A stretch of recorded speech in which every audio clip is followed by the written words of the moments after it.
Bismillahirrahmanirrahim. Tabarakalladzi nazzalal furqana ala 'abdihi liyakuna lil 'alamina nadhira. Allahumma shalli wa sallim ala sayyidina Muhammadin wa ala alihi wa sahbihi ajmain. Nama ba'du. Yang sangat saya hormati Habib Hasan Toha Putra Al-Munawwar, Bapak Rektor, Bapak Direktur RSI, semua pengurus yayasan yang saya hormati, juga teman-teman baik yang putra maupun putri yang kami hormati.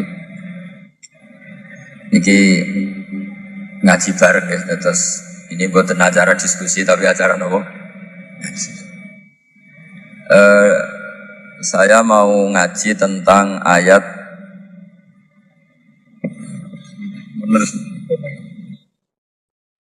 Qul bi fadlillahi wa bi rahmatihi fa bidzalika falyafrahu. Ajarkan Muhammad atau katakan Muhammad pada umatmu, sebaiknya atau seharusnya mereka hanya gembira dengan melihat fadlnya Allah dan rahmatnya Allah. Ini harus kita pahami mulai dari konstruksi yang paling pokok, yaitu akidah. Dua ahwal itu satu perilaku sosial, tiga mutammimat, sesuatu yang tidak pokok tapi kita butuhkan dalam mengawal hidup ini. Saya beri contoh, orang itu sampai maksiat itu karena cari kesenangan. Misalnya baru penat itu, ingin seneng, ada orang yang macam-macam lah, ingin melihat maksiat, apa itu pornografi, apa nyabu, apa macam-macam. Itu sebetulnya agama punya konsep yang luar biasa, yaitu seharusnya seseorang itu gembira dengan ketaatan. Lalu pertanyaannya, caranya gembira gimana? Gembira itu mudah. Jadi misalnya kamu sujud sama Allah Subhanahu wa taala. Terus cara berpikir begini, ini sekaligus ijazah. Cara berpikir begini. Ya Allah, ini kata Sayyidina Ali, kafani izzan an akuna laka abdan wa kafani fakhron an takuna li rabban. Ya Allah, betapa sialnya saya andaikan saya jadi budak dari makhluk yang sama. Misalnya sampean itu seorang kiai atau rektor atau doktor atau orang terpelajar, kemudian kamu jadi budak atau hamba dari makhluk yang setara, betapa hinanya saya. Maka kata Sayyidina Ali, ya Allah, saya ini cukup bahagia, cukup bangga karena jadi budak, jadi hamba dari zat yang super atau yang maha super. Ini kok Allah Subhanahu wa ta'ala. Sehingga ada kebahagiaan yang luar biasa karena menjadi hambanya Allah Subhanahu wa ta'ala. Setelah bangga dengan jadi hambanya Allah, maka kita akan malu. Malu misalnya, kok saya bahagia itu nunggu melihat pornografi, melihat maksiat, itu terus menjadi malu. Kenapa saya bisa didikte oleh hal-hal seremeh itu? Ya, kita malu karena didikte oleh hal-hal yang seremeh itu. Karena kita didikte oleh nafsu. Jadi izzatun nafsi, satu harga diri seseorang itu harus dihidupkan untuk hanya tunduk kepada Allah Subhanahu wa ta'ala. Sehingga Nabi itu melatih satu logika tarkul ma'asi. Nabi itu dulu ketika ada seorang pemuda yang, ya karena mungkin pemuda ya, dia itu mau masuk Islam, tapi uniknya kata pemuda tadi, saya masuk Islam tapi asal dibolehkan bebas zina. Jadi ini agak sableng gitu. Jadi mau masuk Islam syaratnya dibolehkan apa? Zina atau free sex gitu. Karena orangnya agak hiper. Itu Nabi tidak langsung mengancam dengan neraka, enggak. Ketika mau pamit gitu, semua sahabat melarang. Mah itu jangan, kamu jangan suan Nabi. Itu permintaan yang enggak masuk akal. Setelah lama ditahan, terjadi kegaduhan di masjid. Nabi dengar, itu ada apa itu? Itu ada pemuda yang mau masuk Islam tapi yasta'dzinuhu fi zina. Tapi mereka minta izin ke Nabi untuk tetap boleh zina. Kata Nabi, pemuda itu suruh masuk, suruh menghadap saya. Ketika menghadap Nabi, saya ulang lagi, ketika menghadap Nabi, Nabi mengajarinya itu luar biasa. Nabi tidak langsung mengancam dengan neraka atau dengan azab tunda, tapi kata Nabi, atuhibbuhu li ummik. Kamu suka kalau ibu kamu itu jadi demenannya orang banyak. Oh enggak ya Nabi, yang demen ibu saya tak bacok kan. Karena ini ya agak preman, di mana-mana orang nakal agak preman. Terus atuhibbuhu li bintik. Kamu suka kalau putri kamu ya digitukan orang-orang. Oh ya enggak Nabi, yang gitukan putri saya tak bacok. Atuhibbuhu li kholatik. Kamu suka kalau bule kamu digitukan. Atuhibbuhu li ammatik. Kamu suka kalau saudara bapak kamu digitukan. Nabi itu mengeset ya. Cara sekarang itu otak mungkin. Nabi itu meluruskan otaknya anak muda itu. Betapa buruknya zina. Cara bahasa Arab ditakbih. Betapa buruknya zina. Kamu suka kalau korbannya ibu kamu, putri kamu, bude kamu, bule kamu. Sehingga orang itu matur ya hasbuka ya Rasulullah, ini sudah cukup. Saya tidak pernah melihat sesuatu seburuk zina. Jadi fa'alqallahu fi qalbihi bughdha zina. Kemudian Allah meletakkan di hatinya, menanamkan benci zina. Sehingga akhirnya pemuda tadi menjadi iffah, menjadi menghindari zina. Artinya begini ya, ini mungkin yang lolos dari para kita sebagai dai, kita tidak belajar banyak tarbiyahnya Rasulullah Shallallahu Alaihi Wasallam. Jadi kalau kita benci maksiat itu jangan hanya ditakhzir, ditakutkan neraka, itu enggak.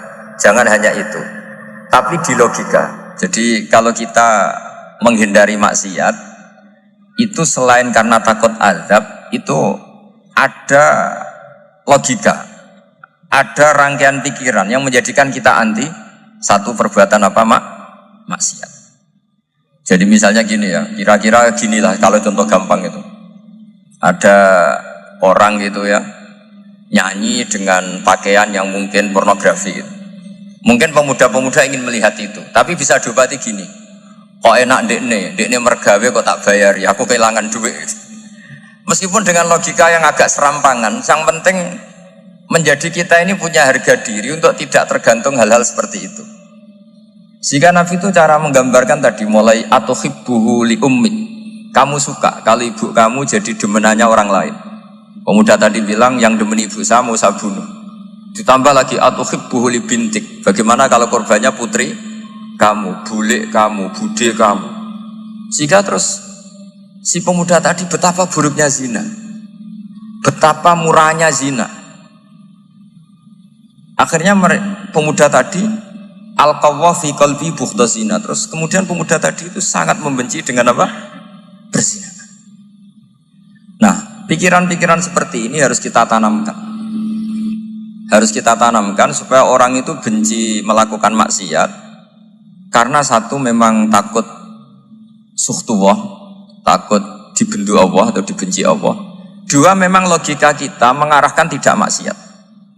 Nah ini yang terkait Unisula yang nangani kedokteran, nangani medis. Sesuatu yang dilarang Allah itu pasti madharat. Maka untuk melarang seseorang bergantung sama narkoba misalnya atau hal-hal yang bahaya pada fisik, itu satu tentu bagi ahlullah, tentu karena takut Allah. Tapi banyak masyarakat yang memang benar-benar bisa meninggalkan narkoba karena efek buruknya ganja. Bahwa itu mengakibatkan sakau, mengakibatkan tidak sadarkan diri, mengakibatkan kebangkrutan ekonomi macam-macam. Sehingga mereka benar-benar benci sama yang namanya narkoba. Jadi di antara manhajul Quran itu kalau mentakbih, memburuk-burukkan maksiat itu mesti dikritik innahu kana fahisyah, innahu kana fahisyata wa maqta wa sa'a sabila, innahu kana fahisyata wa sa'a sabila, diulang beberapa kali. Sehingga dibutuhkan kecakapan untuk menganggap satu hal yang buruk itu fahisyah, sesuatu yang enggak rasional, sesuatu yang tidak positif, sesuatu yang pasti berdampak negatif. Sehingga kalau misalnya tadi dibacakan oleh Qori, kuntum khaira ummatin ukhrijat linnasi ta'muruna bil ma'ruf wa tanhauna 'anil munkar. Untuk berhenti dari kemungkaran itu satu takbihun litil kal munkar atau litil kal munkarat, bahwa mungkarat itu kita cap, kita stigmasi bahwa itu buruk sekali. Seperti Nabi mengajarkan pemuda tadi, masa kamu suka ibu kamu digitukin lelaki lain, putri kamu, bule kamu, bude kamu, sehingga orang ini pikirannya termindset betapa buruknya zina. Sama seperti kita sukses memindset betapa buruknya narkoba, betapa buruknya bahan-bahan terlarang. Begitu juga seterusnya, terus pengkhianat dan sebagainya. Tapi problem manusia adalah dia itu akan mencari kebahagiaan atau kesenangan sesaat. Maka caranya gimana? Keinginan senang lewat maksiat ini dilawan dengan nyaman dengan taat. Saya ulang lagi, nyaman dengan taat. Sehingga ulama dulu punya kalimatul munajat, artinya kalimat hubungan pribadi sama Allah yang menjadikan orang itu nyaman. Dan ini yang diajarkan kitab-kitab tasawuf. Kitab tasawuf itu sukses mengajarkan melihat alam raya ini semuanya nyaman, termasuk yang mengecewakan. Itu dianggap nyaman. Saya berkali-kali mengajarkan ilmu ini karena ini musalsal ila Rasulillah SAW. Itu pernah suatu saat Imam Ahmad itu dipanggil sama tetangganya, anak muda. Tentu Imam Ahmad ini orang yang sangat soleh, sangat waroi, sangat tunduk sama perintahnya Allah dan Rasul. Pemuda tadi manggil, ya Ahmad, datang ke rumah saya. Imam Ahmad datang. Setelah sampai ke pemuda tadi, sudah pulang lagi, saya tidak butuh kamu. Pulang lagi. Setelah sampai rumah dipanggil lagi, ya Ahmad, datang lagi. Datang lagi. Oh, saya tidak jadi butuh, pulang lagi. Sampai 3 kali. Dan itu perangai ekspresi Imam Ahmad itu atau ulama lain yang sesoleh beliau itu nyaman, indah. Beliau tetap senyum-senyum, nyaman itu. Beliau tidak tersinggung, tidak terprovokasi, pokoknya tidak tersinggung, kelihatan nyaman. Lama-lama pemuda ini terus tanya, ya Ahmad, kamu saya perlakukan seperti ini kok tidak tersinggung? Kamu senyum-senyum saja, happy-happy saja. Jawabnya Imam Ahmad itu unik. Wahai pemuda, saya kamu panggil itu senang sekali.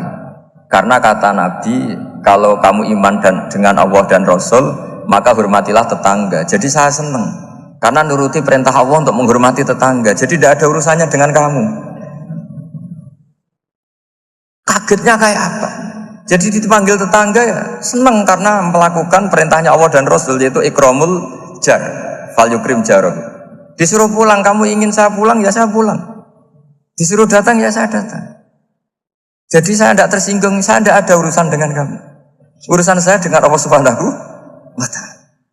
Itu kalau bapak-bapak istrinya ngomel terus sabar itu ya bagus. Saya tidak punya urusan. Kalau kamu terprovokasi oleh istri, berarti kamu didikte oleh makhluk. Masa seorang rektor didikte makhluk? Kan tidak keren. Apalagi seorang habib didikte makhluk, kan tidak keren. Yang bisa mendikte kita hanya Allah Subhanahu wa Ta'ala. Dan Allah mendikte kita, mengajarkan dia wa ashiruhunna bil ma'ruf fa in karihtumuhunna fa asa an takrahu shay'an wa yaj'alallahu fi khairan katsira. Jadi cara melihat istri kita bawel gitu atau cerewet, alhamdulillah ini ada pahala tanpa modal, cukup sabar. Kalau istri kamu sedang mesra, malah mintanya ke mall, malah biayanya tinggi.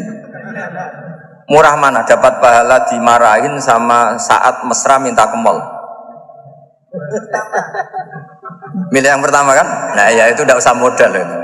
Ya gitu aja. Jadi kalau istri sedang marah bawel, anggap saja ini rezeki. Dapat pahala tanpa apa? Biaya. Nah, kalau pas rukun malah nantang ke mall, biayanya malah tinggi. Jadi ulama dulu itu melihat dunia itu happy. Pernah Imam Syafi'i dikasih tahu, orang yang tadi nyium tangan kamu ya, itu di rumah menghujat Anda. Jadi dia sopan hanya di depan Anda, kalau di luar menghujat Anda. Jawabnya Imam Syafi'i lucu. Ya baguslah. Yang cerita ini kaget. Kenapa bagus ya Aba Abdillah? Kalau manggil Imam Syafi'i ya Aba Abdillah. Ya berarti saya masih wibawa, di depan saya tidak berani katanya. Jadi dipandang enteng saja. Jadi kalau kamu di depan kamu istri kamu tidak berani belanja, tidak ada kamu belanja banyak, anggap saja Anda wibawa. Jadi enteng saja. Pernah Imam Syafi'i dikasih tahu, separuh dari kampung Anda itu nggak suka kamu. Ya baguslah. Kenapa? Oh, nak ra rukun malah ra bakal utang katanya gitu. Kira-kira yang utang itu yang rukun apa yang neng-nengan? Yang rukun. Jadi enteng saja mungkin. Masyhur itu makalah Imam Syafi'i. Waman asa'a ilaika faqad atlaqaka. Orang yang berbuat buruk sama kamu berarti membebaskan kamu. Kalau saya sedang neng-nengan sama Habib Hasan Toha Putra, beliau naik Alphard nggak nawarin saya sah karena baru neng-nengan. Tapi kalau sedang rukun malah harus repot mana? Rukun sama tidak rukun? Repot rukun sebetulnya. Jadi Imam Syafi'i itu happy saja. Kalau sedang rukun sama tetangga ya dianggap rukun itu satu kenikmatan. Sedang tidak rukun ya dianggap satu kenikmatan. Jadi orang dulu itu serilek itu melihat dunia. Kalau kita kan enggak, ego. Wah saya ini suami kok dimarahin istri. Wah ini egonya bangkit. Padahal egonya bangkit itu ada kebodohan di situ. Yaitu seorang rektor didikte seorang istri, seorang makhluk. Apalagi kalau Anda daftar wali itu tidak akan jadi wali. Ini wali kok tunduk sama makhluk. Karena didikte apa? Makhluk. Maka Imam Ahmad ketika tetangganya bully gitu ya santai saja, beliau happy. Ketika pemuda tadi eskal janggal, kenapa kamu gak tersinggung ya Ahmad? Memangnya saya harus tersinggung gimana? Kan tak panggil tidak jadi, tak panggil tidak jadi. Hei pemuda, saya ini tidak punya urusan dengan kamu. Saya nuruti kamu karena perintahnya Allah. Saya senang melakukan perintah Allah, harus berbaik sama kamu. Sampai 3 kali. Jadi kebahagiaan ini pula yang harus kita latih dalam melakukan ketaatan. Tapi memang obsesi saya terbesar atau cita-cita saya terbesar memang setiap ngaji saya ingin orang mukmin semuanya itu bahagia. Dengan bahagia itu mereka tidak neko-neko ingin mencari kebahagiaan lewat jalur apa maksiat. Sehingga dalam konstitusi ulama yang ditulis di kitab-kitab usul fikih, dan itu kitab yang saya kaji, selalu saya kaji. Itu membela-bela sesuatu yang mubah itu sampai luar biasa. Karena melihat mubah itu, misalnya Anda tidur itu berstatus mubah. Anda bermain catur berstatus mubah. Anda rileks sama teman jagongan semalam dengan teman rektor atau dosen atau yayasan itu, melihatnya bukan mubah, tapi tarkul maksiyah. Misalnya saya semalaman asik musyawarah itu jagongan malam sama Habib Toha Al-Munawwar. Itu Allah ngitungnya bukan, wah ini jagungan ngalor ngidul tidak penting tuh enggak. Malam itu bahak tidak ke dugem, tidak ke tempat maksiat. Sehingga ada ulama yang mengatakan mubah itu enggak ada. Saya ulang lagi, mubah itu enggak ada. Kan umumnya ulama bagikan wajib, ya kan, haram gitu. Terus diantaranya mubah, sunat, makruh. Ada ulama yang mengatakan mubah itu enggak ada. Kenapa logikanya begini? Itsma min mubahin illa wa yatahaqqaqu bihi tarku haramimma. Karena tidak ada mubah yang Anda lakukan kecuali saat itu pasti ditinggalkannya sebuah keharaman. Misalnya Anda sedang jagungan sama istri di luar, di rumah, asik di rumah semalaman. Mungkin bahas hal-hal yang ringan. Mungkin melihat sinetron atau apalah yang ringan. Tapi di situ terjadi Anda meninggalkan ke tempat-tempat maksiat. Sekarang ninggal maksiat itu wajib apa mubah? Wajib. Padahal Anda sedang melakukan mubah. Nah itu dicatat oleh Allah itu tarkul haram, meninggalkan keharam. Jika masyhur dalam cerita wali-wali itu, Abu Yazid yang seperti itu ibadahnya pernah tanya, ya Allah lalu yang makomnya orang seperti saya siapa? Karena beliau semalaman ibadah terus. Sama Allah dijawab, ya yang tidur di pinggir kamu itu. Abu Yazid, loh kok bisa ya Allah? Dia kan tidur terus. Ya kan dia tidur berarti meninggalkan keharaman. Ngomong sing potongan tukang maksiat tuh apik turu apik melek kira-kira gitu. Apik turu. Timbang sama nak melek pola wis turu ae kira-kira gitu. Jadi enggak usah dipaksa tahajud, dipaksa qiyamul lail itu. Iya kalau qiyamul lail. Kalau dapat informasi, oh kesini ikut saya terus katut kan repot. Jadi perlawanan terhadap maksiat itu sebetulnya gampang dalam Islam karena tadi nggak ada sesuatu yang mubah kecuali saat dilakukan berakibat meninggalkan keharaman. Mudah sekali. Jika banyak orang jadi wali itu karena melakukan mubah. Itu ada orang jadi wali itu karena sering makan. Ya makan-makan biasa itu. Karena ketika makan, ya Allah, betapa doifnya saya. Katanya saya presiden, katanya saya rektor, saya kiai. Ternyata kalau nggak makan tuh lemes. Apa hebatnya makhluk yang bergantung makhluk yang lain, yaitu makanan. Nah karena seperti itu terus dia al-laja'illallah, terus dia sungkeman ning Allah. Betapa lemahnya saya. Sebab itu ketika Quran mengkritik dan dengan tanda kutip kemungkinan Tuhannya Isa bin Maryam, itu ngeritiknya sederhana Quran itu. Mal masih ibnu Maryam illa rasul qad khalas min qablihir rusul wa ummuhu siddiqah kana yaqulanit ta'am. Isa itu tidak Tuhan, wong dia makan. Kamu kebayang nggak misalnya punya Tuhan, wah tadi Tuhan mampir ke rumah saya, dia lemes, setelah tak kasih makan sehat lagi gitu. Itu kan nggak kebayang gitu. Tapi Tuhan marung di rumah saya, lemes tak gratisin, kayaknya tidak punya uang gitu. Setelah makan, wah gairah lagi. Kebayang nggak punya Tuhan seperti itu. Sehingga Quran kalau gojlok sederhana, karena yakulanit to'am. Sehingga wali-wali itu kalau makan itu sadar lemahnya dirinya, betapa dirinya tergantung makanan. Sesuatu yang tergantung itu artinya tidak hebat, tidak Tuhan. Jadi untuk menjadi wali, untuk menjadi dapat ridhonya Allah itu sebenarnya sederhana. Termasuk ada cara jadi wali yang agak kacau, tapi ini ya benar, asal niatnya benar. Misalnya Unisula besar, ya kurang besar lagi. Kita sudah punya uang, kurang banyak uang lagi. Itu Nabi Ayub, itu kan seorang nabi. Pernah diuji Allah, ini ada di Sahih Bukhari. Nanti kamu tanya, hadisnya Sahih enggak? Ini ada di Sahih Bukhari. Kadang orang kota itu aneh, enggak ahli hadis tapi tanya, Sahih enggak? Padahal andai kan dibodoni Sahih, yang ngandel saja. Jadi kadang ya aneh. Oh enggak tahu kok tanya itu. Itu Nabi Ayub itu sudah kaya, pas itu sudah kaya. Bukan cerita yang masih miskin, memang sudah kaya. Beliau di kamar dihinggapin satu belalang dari emas.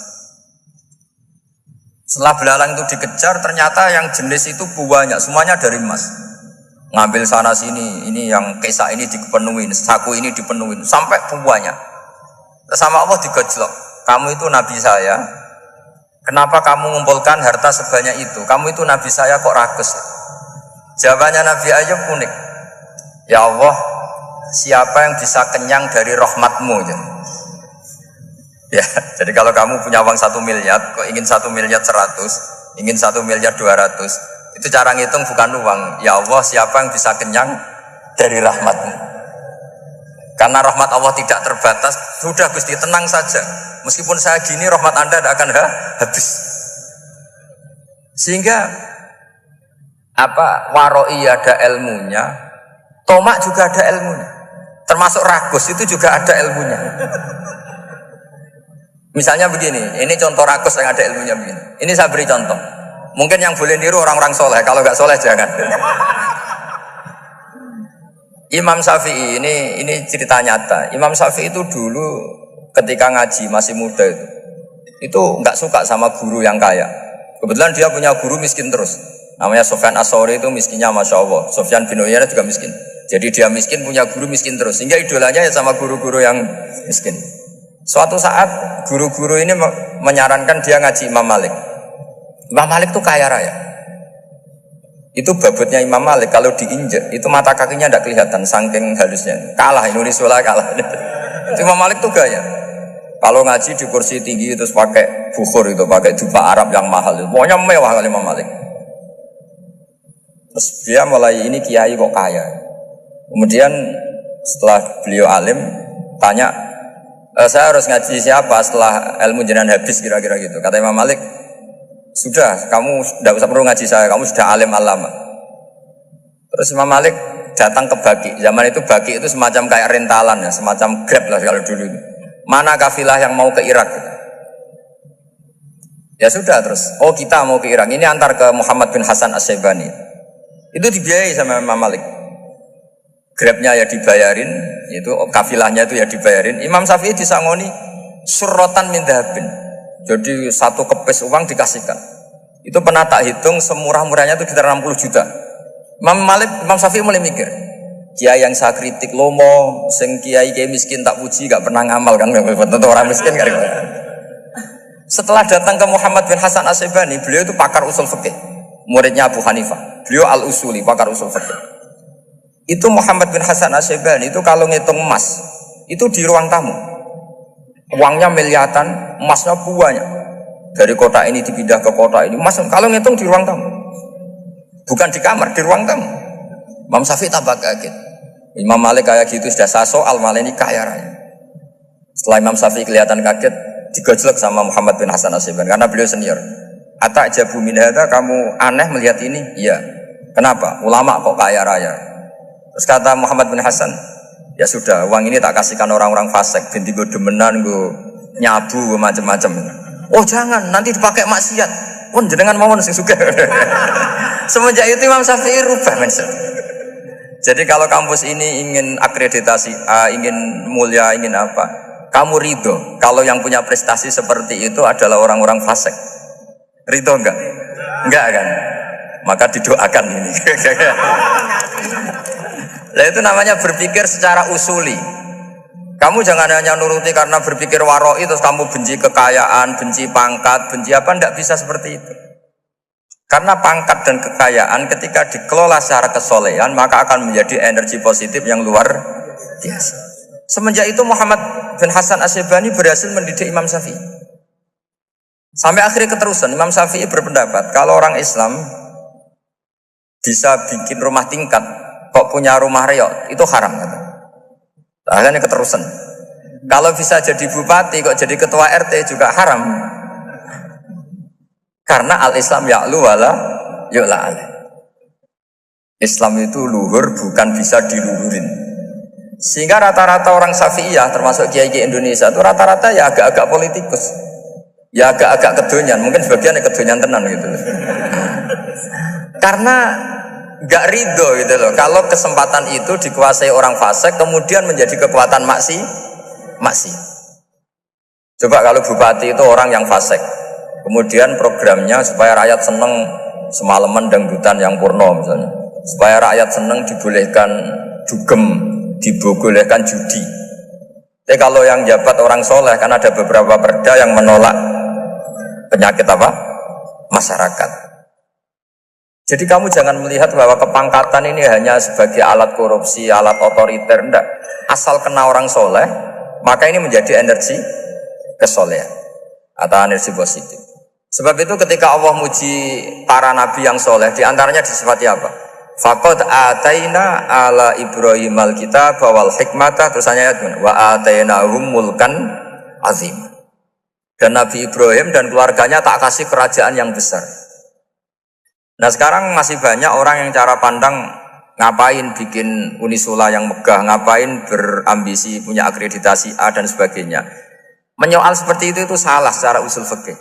Karena secara usul fikih kesempatan yang baik tentu harus diperjuangkan oleh orang-orang yang soleh. Karena ini supaya jadi otoritas yang positif.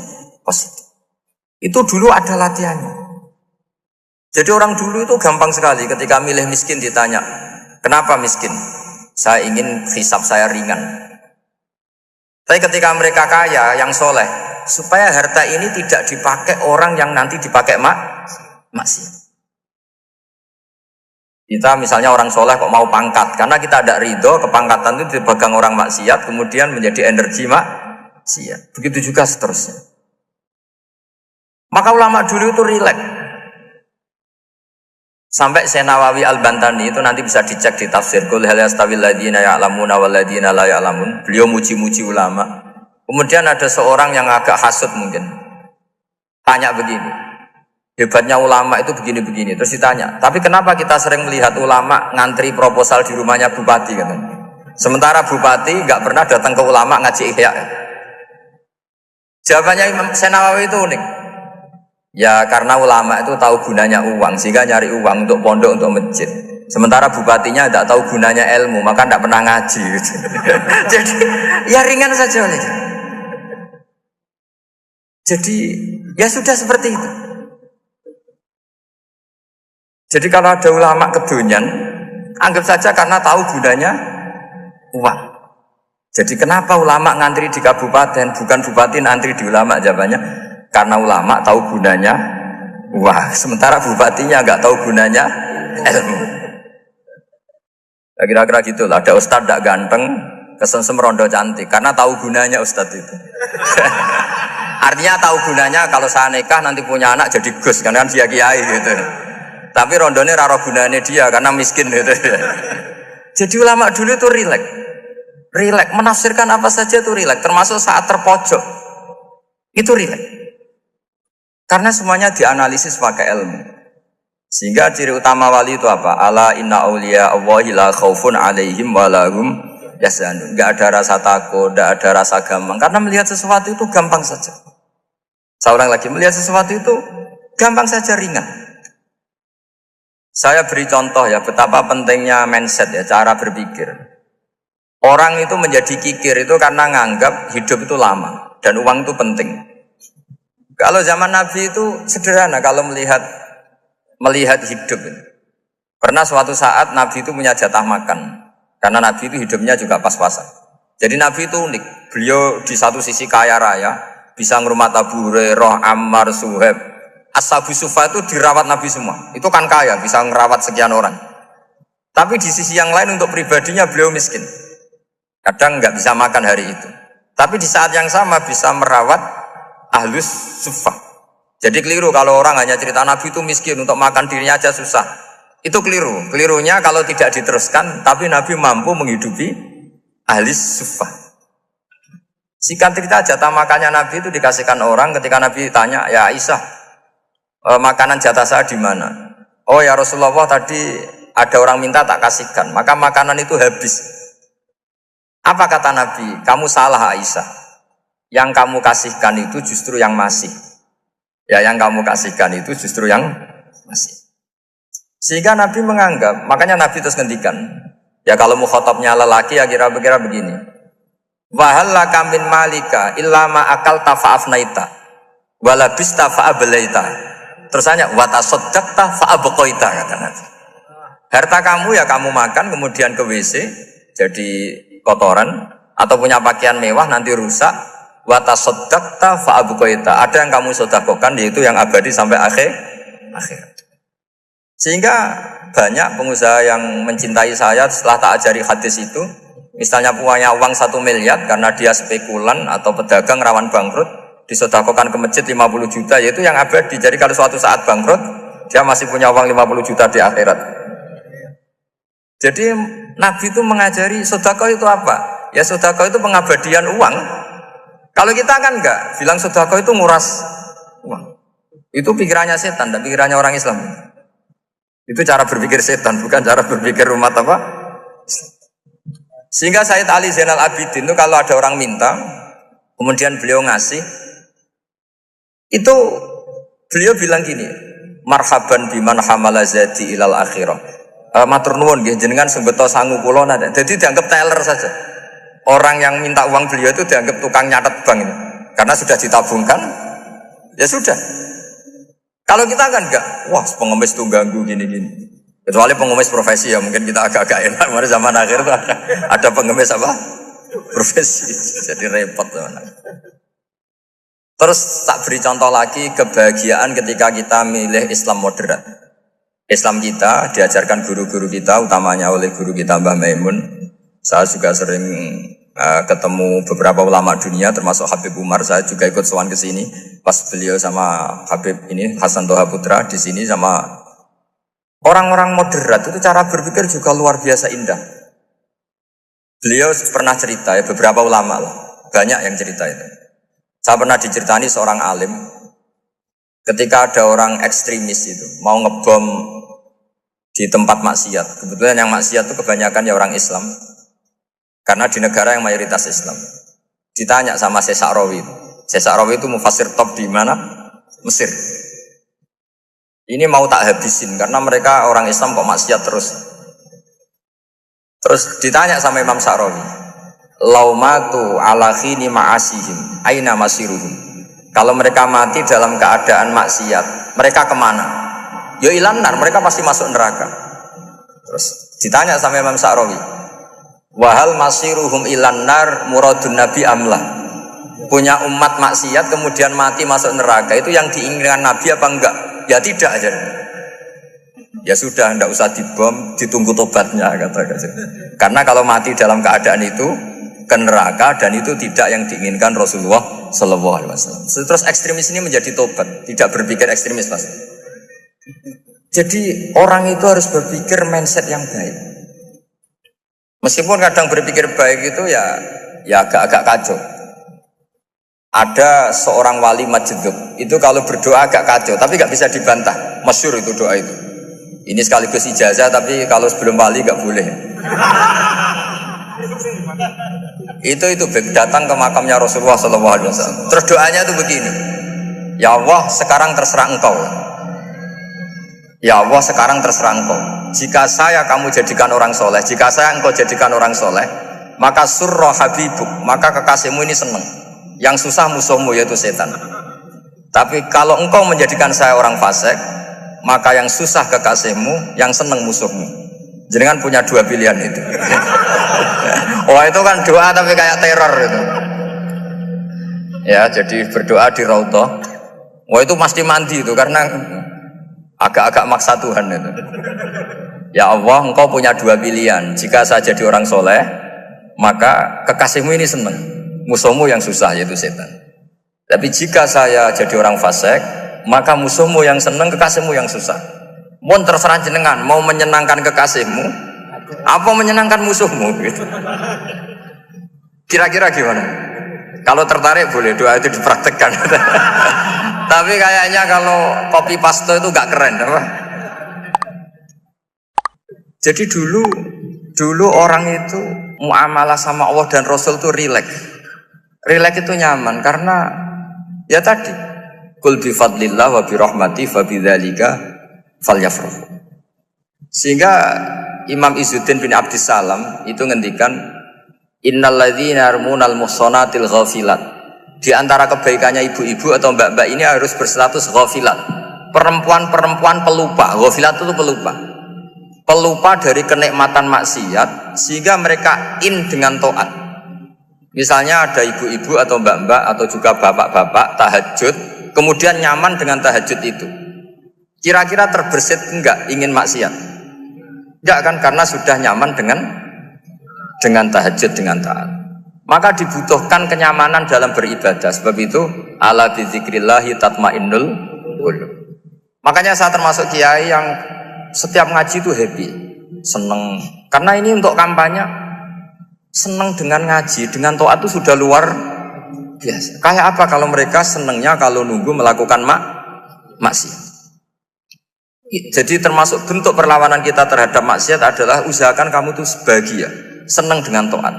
Istiqnas billah, mu'anasah billah, farah billah, itmi'nan tumakninah billah. Sehingga ini mencukupkan kita tidak berkebutuhan maksiat.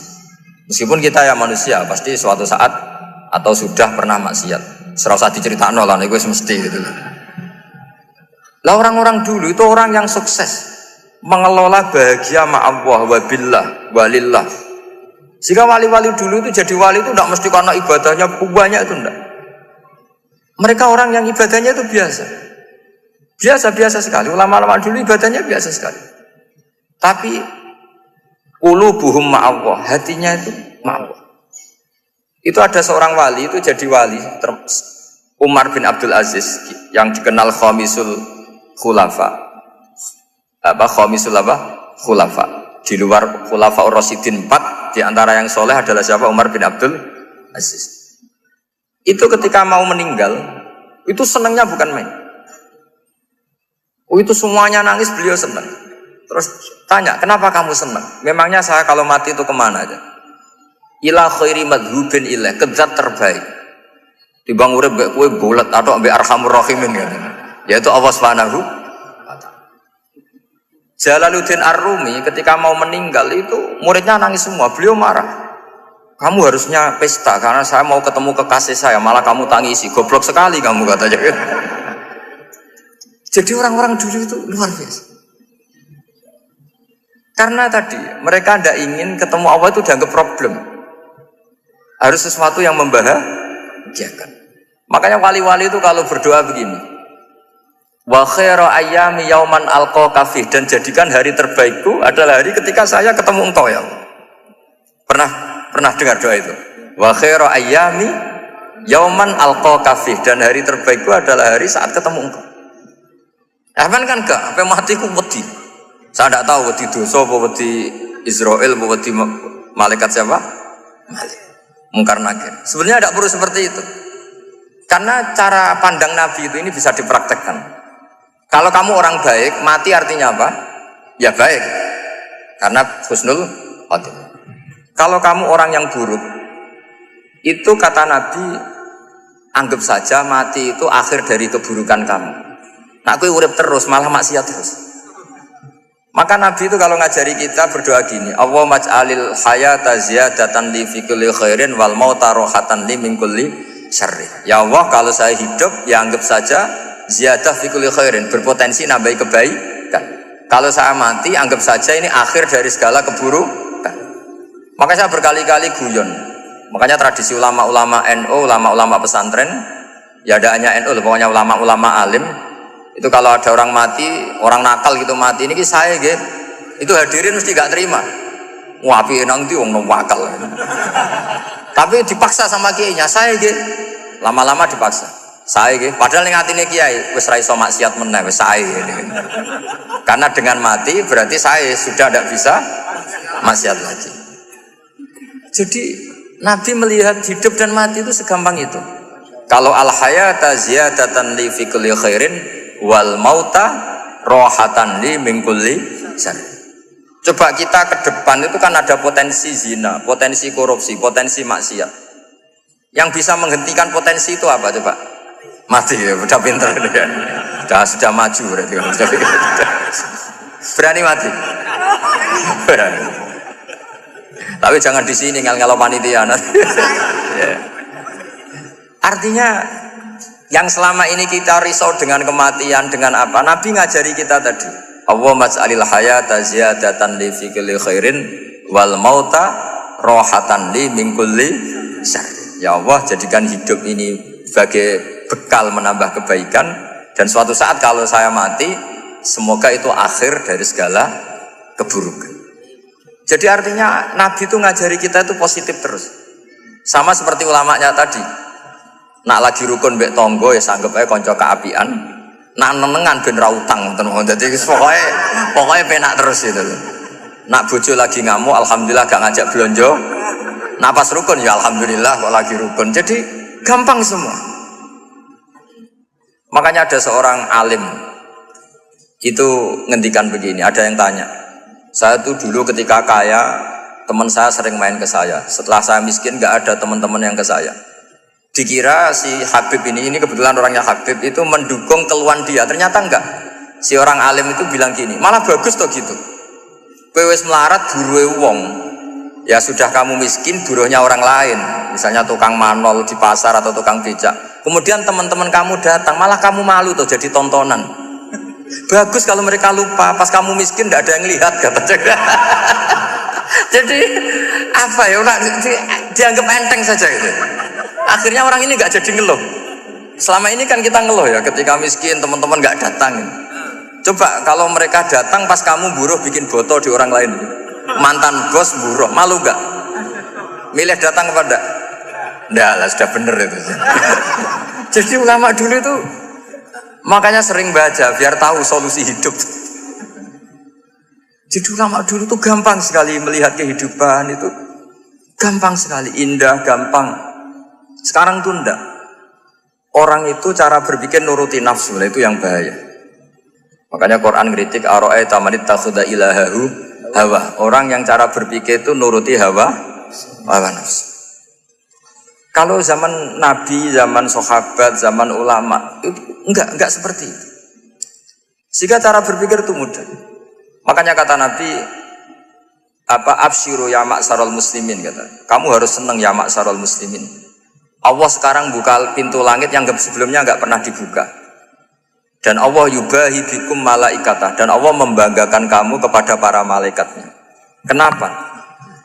Umatnya Muhammad, umatnya Rasulullah Muhammad SAW, itu kalau sampean kepengen mati setiap saat itu baik, itu resepnya gampang kata Nabi. Addu faridotan wantadzoru ukhra. Jadi Allah memberitahu ya Muhammad, umatmu ini luar biasa. Jadi misalnya tadi kita sholat subuh, ditanya, Bahak kamu sekarang ngapain? Nunggu sholat duhur ya. Setelah sholat duhur ditanya lagi nunggu apa? Asar. Sehingga faman kanat hijratuhu ila Allah wa rasulih fa hijratuhu ila Allahi. Jadi kalau ya sudah ini tak ijazahkan. Kalau setelah sholat subuh nunggu apa? Duhur. Setelah duhur nunggu. Sehingga ketika kita mati itu statusnya penunggu sholat. Tapi kamu kan enggak miskin. Kenapa? Penunggu kaya. Ya, itu enggak masuk surga itu. Penunggu kemapanan. Berarti kan menunggu sesuatu yang seleranya nafsu. Beda kalau penunggu sholat. Berarti kamu di dunia menunggu ritual ibadah. Maka diantara ijazahnya Nabi apa? Addu faridotan wantazoru ukhra. Melakukan satu fardu. Kemudian kita menunggu tugas berikutnya. Jadi ini hati saja setelah subuh nunggu apa? Duhur. Setelah duhur, meskipun kita di perapatan, apa? Nunggu asar. Tapi ya asar betul, jangan nunggu tok pas asar enggak. Jadi sebetulnya umat ini gampang sekali. Jadi di antara kebanggaan Allah, yubahi itu Allah bangga dengan malaikatnya adalah umat ini adalah addu faridotan wantazoru ukhra. Melakukan satu fardu, kemudian menunggu fardu yang lain. Dari mengkhidmati kampus, ingin mengkhidmati masyarakat, dari satu masyarakat lokal Semarang menjadi sampai sekarang sampai Banjarmasin, Unisula mau bikin kampus di sana terus gitu. Dari satu tugas ke tugas yang lain. Makanya Islam diajarkan setelah satu tugas selesai, faida faruh tafan sok. Jadi sehingga hidup kita itu dinamis.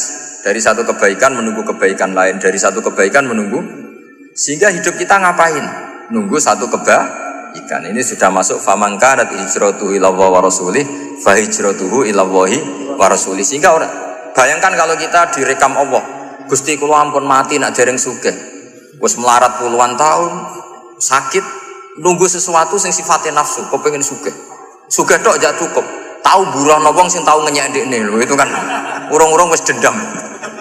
Saya belum mau mati sebelum kaya dan buruhkan orang yang pernah melecehkan saya. Wis ngono akhirnya mati urung sugih. Berarti wis fakir matine hasud. Mau itu ngenes dunia akhirat kan kira-kira seperti itu. Kamu santai aja kalau fakir berarti meringankan hisab karena ada banyak harta. Yang mau dihisab papanya enggak punya apa-apa.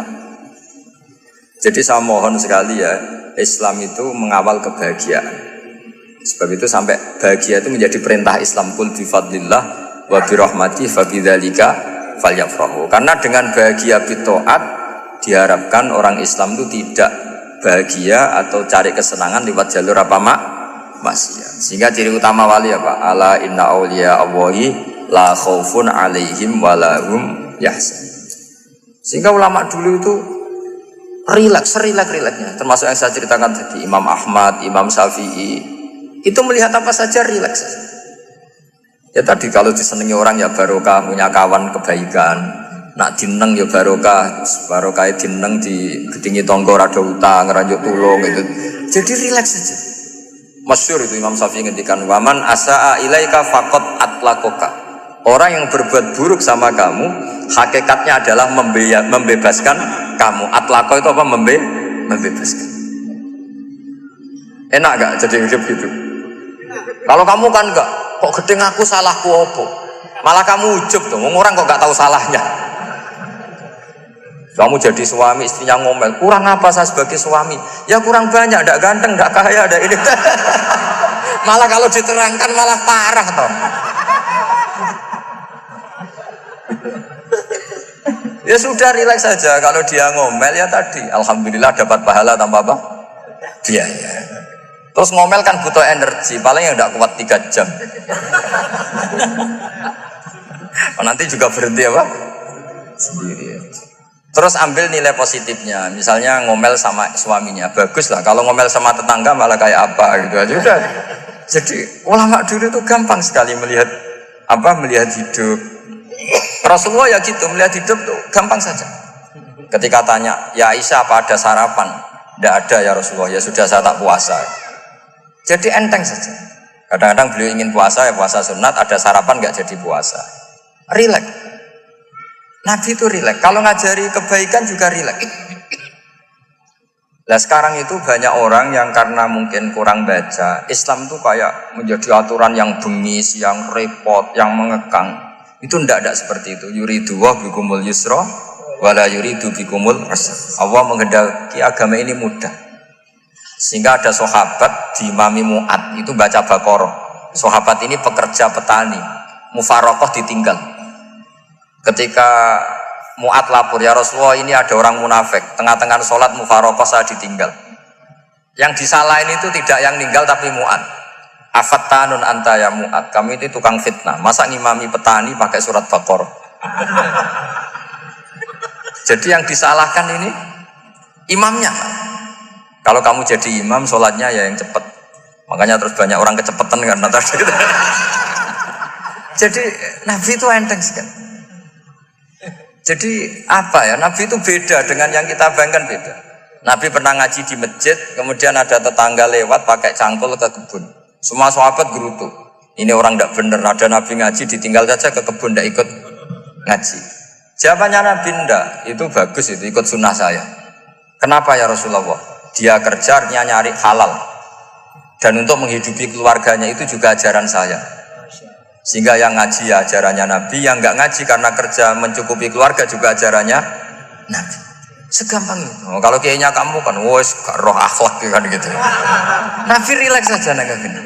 Sampai bisa lihat itu di Ihya di bab Fadhailul Kasbi.